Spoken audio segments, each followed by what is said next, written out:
Sekarang kita akan membuat inani surat ja dan nga.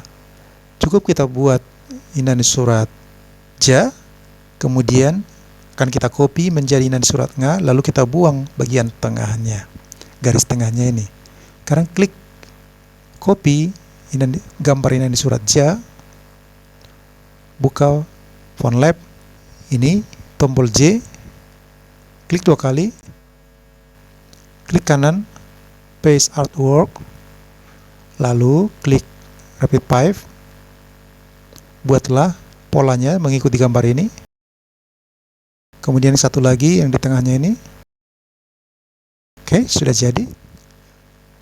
Klik contour, lalu klik gambarnya, hapus. Sekarang ini di blok, Ctrl C,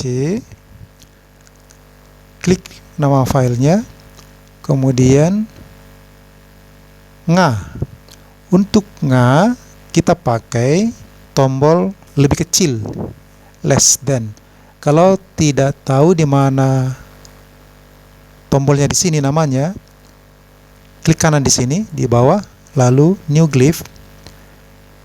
Silakan klik di keyboard Anda tombol lebih kecil, lalu klik go to.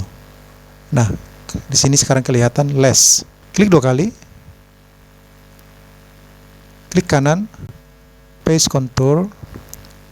Sekarang yang ini kita blok, ini kita hapus, maka tinggal yang ini menjadi nga. Kita klik nama filenya, maka sudah ada nga dan ja. Saya Vitus Polikarpus Surung Simanulung. Sampai di sini dulu tutorial ini. Sampai bertemu kembali dalam tutorial selanjutnya dalam membuat inani surat lainnya.